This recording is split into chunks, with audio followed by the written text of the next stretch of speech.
Hi, Paul Slack. It's Good News Planet. I'm speaking to Alan Arnette. Hi, Alan. How are you? Great, Paul. How are you this morning? Okay, very good. Man climbed 7 peaks of the Earth. What inspired that? Well, it was a big goal to go climb the 7 summits, and it started off to solve a big problem or to raise awareness to a big problem, and that's Alzheimer's disease. My mom, Ida, she struggled with the disease for about 9 years, and it took her life about 3 years ago. And Paul, I took early retirement after a 30-year career and to oversee the last 3 years of my mom's life. And as I went through that journey with her, it was shocking. It was just devastating on all levels. And I thought, you know what, I've got to do something beyond just telling people about this. So I set a big goal to go climb these mountains and try to raise $1 million and raise awareness or reach millions of people. And that's what we've been working on the last year. Tell me about your mom. Ida. Ida was the memory keeper of our family. She had 9 brothers and sisters, and 2 of her sisters, 2 of my aunts, also passed away from Alzheimer's disease. So, we were very shocked when my mom started to show the early symptoms back in the early 1990s. The early 2000s. And all of a sudden, it hit home to me one day, Paul, when I was sitting across having breakfast with her, and she looked at me, just perfect clarity in her eyes, and said, "Now, who are you again?" And it just shook me to my core. And I think that was the first time I really internalized that my mother was sick. There was something wrong with her. It wasn't just normal aging. Sure, it's a big shocker. How about your brothers and sisters? I do. I have one brother, and we're like a lot of families these days. My parents lived in Memphis, Tennessee. I was in Colorado. My brother was on the West Coast, and we would see our parents, once a year, typical, and didn't really understand what was happening. And then all of a sudden, after come home every year and see them at Christmas or over the holidays, about this time of year. And all of a sudden, we started noticing these changes, and it was a real shock. Now, you made a major change in your life for your mom, which I applaud big time. To go home and be there for her. Do you have a dad? Yes. My dad, Jim, he was he was an administrator for a nursing home, so we kind of grew up in a healthcare environment. Wow. Okay. And that actually made it even more shocking that we really weren't prepared. I was pretty ignorant about Alzheimer's before my mom got it. And just, learning about it and learning that, most importantly, Paul, what I learned was that there are phenomenal resources out there for people that are going through that process. And I call them the silent victims. It's the caregivers. There's actually a higher rate of depression for caregivers than in the average population, because it's just a stressful job taking care of someone that's still mobile, but yet you've got to watch them 7/24. We're actually quite involved with the senior community. Mm-hmm. I'm on the board of an organization called SeniorNet, and we do a lot of outreach to the senior community. And it's one community. We have 2 sides of the coin. You have the babies that we're not taught how to a certain degree, how to deal with, and we're not taught how to deal with our elder parents, right? In general. So it's everybody's wondering. So what do we do? How do we deal with this? So on and so forth. So one of the things that you did is you wanted to, in essence, come out and let more people know about Alzheimer's. I did. Obviously, you're on the phone in that regard. Exactly, I did. I wanted to, I literally and figuratively wanted to scream from the mountaintops that this is a disease that has no cure, no means of reliable early detection, that when people and families find themselves entering this whole process, they often feel helpless and lost. And I wanted to let people know that there's hope through research, that there's a growing need for this, with the prevalence happening, and there's an urgency.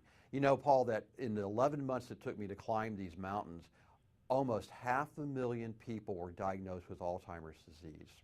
We have a counter on our website, climbforad.com, that shows every 69 seconds it updates itself, and it shows how many people. I think it's somewhere around 470,000 today. I haven't looked at it today, but it's in that area. Tell me something about the website. Tell us what's on there and how people can benefit from going there. You know, probably there's two things on there I think that are most important. The first is that there's a list of resources that will take people to organizations like the Alzheimer's Association or the National Family Caregivers Association, where they can get help, they can get information about how to deal with the disease all the way, and especially this time of year around the holidays, that people going home, they can find the 10 warning signs of Alzheimer's. They can understand the difference between normal aging and having symptoms of Alzheimer's disease. So that's information is number one. And then also there's a big button called Support Alan. And it's really not Support Alan, it's really Support Alzheimer's Disease, where people can make donations to one of 3 nonprofits that we work with. You know, I was supported through this entire program by the Janssen Alzheimer's Immunotherapy Program, but we had all of our donations go to one of 3. Actually, people can select whatever they would like: the Alzheimer's Association, the National Family Caregivers Alliance, and the Cure Alzheimer's Fund. So those 3, and all the donations go directly to them. I never touch any of the money. Actually, this interview will go to, I will get back to you, and you can select where you'd like to. We're collecting money for exactly what you're doing on Good News Planet, to make donations towards causes of a wonderful gentleman like you. So I just want to let you know that as well. Great, thank you.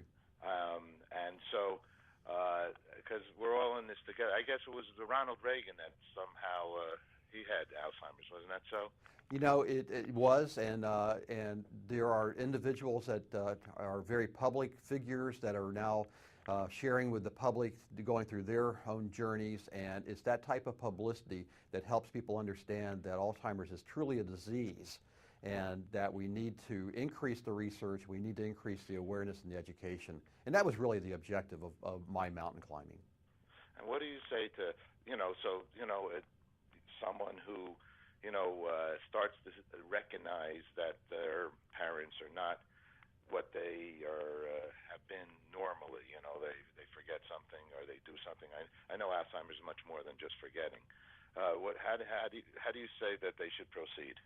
Yeah, let's say that you come home and all of a sudden you find that Dad always was doing the income tax and now he can't even balance the checkbook, or Mom is asking you 3 times now, where are we going, when you get in the car. Those signs, you begin to understand that there's something going on. So go check out the resources, learn about the local organizations where you can seek help and you can find the support group. I think number one is that when you see the symptoms in your family, is that you've got to develop a plan, all the way from financial planning to things like living wills, and it's uncomfortable, it's awkward to talk about these things. We don't like to talk about end of life, but that's exactly what we're dealing with. So become informed, make sure that you're not alone, make sure that you and your siblings are all on the same page in dealing with your family.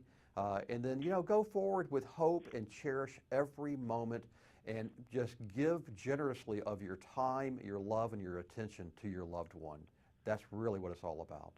I agree so much with you, Alan. I'm so happy that we're able to get an opportunity to share your thinking with our community. These are very practical, realistic, in addition to the love and spending time.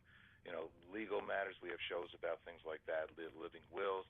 These are serious things that once again we're not taught about. But if we learn that that's something worthy of consideration, it's not even worthy. You have to do it. You have to do those kinds of things that are like big boy things, right? and not easy to deal with, right? It is. It's almost a role reversal. It is a role reversal that our parents took care of us growing up. And at some point, unfortunately, the role reverses, and now we have to step up to that responsibility. I'd like to make another show with you and at a later moment because this is very, very important stuff. Thank you so much for coming out and doing it. Anything else you want at this moment share with our audience, Alan? Just go to our website and learn, become informed. That's the best thing we can do for all of us. Climb4ad.com. Last question then. What's good news for you, Alan? What's good news for me is having people like yourself helping me to get the message out. We've reached 13 million people, and my goal is to double that in the next year. Great. Okay. Thank you very much. Thanks, Paul. Take care. Bye-bye. Bye. Thank you.